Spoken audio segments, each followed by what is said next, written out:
नमस्कार दोस्तों, पूजा शक्ति चैनल में आप सभी मेरे भाइयों और बहनों का बहुत बहुत स्वागत है। आज जिस नए विषय पे हम चर्चा करेंगे, रामनवमी पे बहुत खास योग बन रहे हैं। इस दिन अगर कोई भक्त अपनी मनोकामना पूर्ण करना चाहते हैं तो वो श्री राम का स्मरण करें और किस प्रकार स्मरण करें कि उनकी सभी मनोकामनाएं जो हैं वो पूर्ण हो, क्योंकि श्री राम के परम भक्त जो हैं वो श्री हनुमान जी हैं।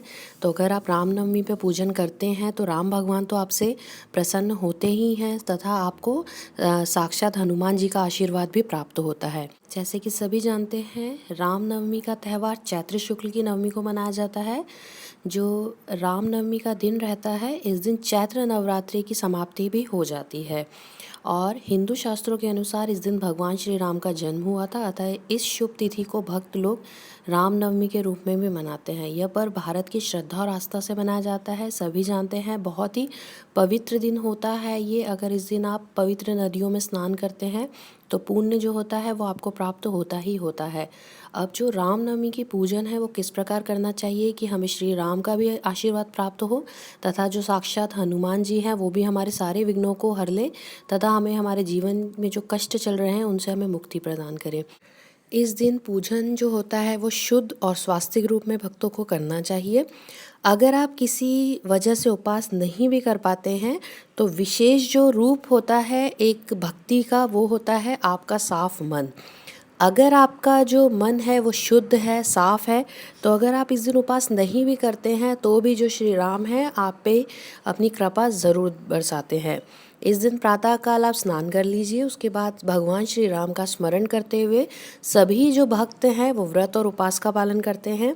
इस दिन भगवान श्री राम का भजन करना चाहिए, पूजन करना चाहिए, उनकी स्तुति करनी चाहिए और भक्त लोग मंदिरों में भगवान राम की कथा एवं श्रवण एवं कीर्तन सभी करते हैं।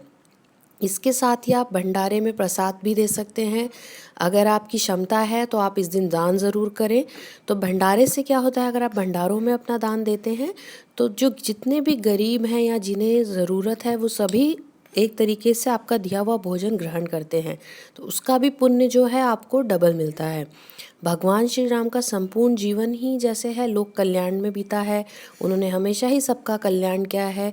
उनकी कथा को सुनते हुए भक्तगण अगर मन से दुआ मांगते हैं, जैसे कि अगर उनकी कथा चल रही है, हम श्री राम की कथा सुन रहे हैं, रामायण जो कि है वो सुनते हुए अगर आप सच्चे मन से प्रार्थना करते हैं भगवान से तो वो ज़रूर पूर्ण होती है। और भजन करते हैं तो रामनवमी जो है वो आपके लिए बहुत ही शुद्ध और जो एक पवित्र दिन रहता है वो बन जाता है। और इस दिन भाइयों और बहनों, अगर आप अपनी नई दुकान में प्रवेश कर रहे हैं या नई दुकान खोल रहे हैं, नया ऑफिस डाल रहे हैं, उसके अलावा घर में प्रवेश कर रहे हैं, तो ये जो दिन है बहुत ही खास माना गया है। ये जो दिन है आपको ऐसे बनाना चाहिए कि जैसे आपके घर में कोई नन्हा शिशु का जन्म हुआ है। इससे क्या होता है, जैसे श्री राम आपके घर में स्वयं विराजमान होंगे। पूरा जो परिवार है अगर वो एक साथ पूजा पाठ करता है इस दिन, श्री राम रक्षा स्तोत्र का पाठ करें, बजरंग बाण का पाठ करें, हनुमान चालीसा का पाठ करें और अगर घर में आप इस दिन सुंदरकांड रखवा सकते हैं तो बहुत ही शुभ रहेगा। क्योंकि आप अगर ये कार्य श्री रामनवमी में करते हैं तो आपके जीवन में खुशहाली तो आती है तथा आपकी सभी मनोकामनाओं की पूर्ति भी होती है। मनोकामनाओं की पूर्ति आपकी इसलिए होती है क्योंकि आप श्री राम जो हैं उनका स्मरण कर रहे हैं, उनका जन्मदिन है उस दिन। दूसरा, अगर आप श्री राम को पूजते हैं तो हनुमान जी आपसे प्रसन्न होते हैं। और तीसरा, क्योंकि ये चैत्र नवरात्रि का अंतिम दिन होता है यानी कि नवमी होती है, तो माँ शक्ति की आराधना भी होती है इस दिन और इन तीनों के योग से आपके जीवन में खुशहाली आती ही आती है। इस दिन अगर कन्याओं को भोजन करा सकते हैं, क्योंकि चैत्र नवरात्रि का आखिरी दिन भी है, नवमी है, तो वो भी बहुत शुभ फल प्रदान करता है क्योंकि आप कन्याओं को पूज रहे हैं, कन्याओं को भोजन करा रहे हैं। तो जो माँ लक्ष्मी है उनकी कृपा भी आप पे बनती है, माँ शक्ति की कृपा भी आप पे बनती है तथा श्री राम जो है वो भी आपसे प्रसन्न होते हैं।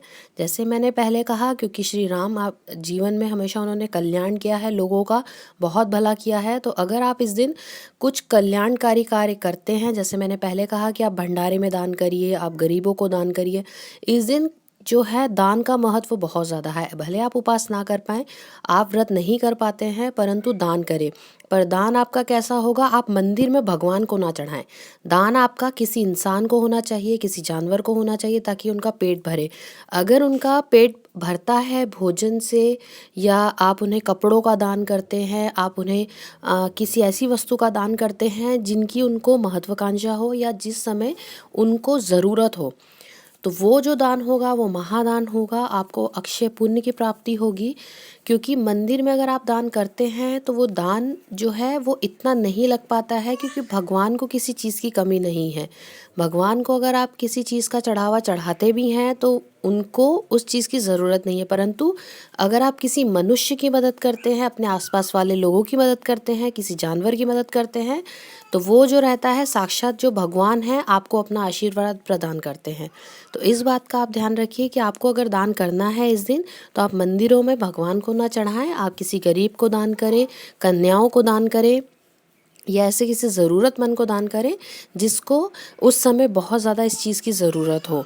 तो भाइयों और बहनों, मैं आशा करती हूँ ये जो रामनवमी है आप सभी की मनोकामनाओं की पूर्ति करेगी और आप सभी के लिए बहुत शुभ फल प्रदान करेगी। हम फिर मिलेंगे किसी नए विषय पे चर्चा करते हुए। आप सभी का बहुत बहुत धन्यवाद।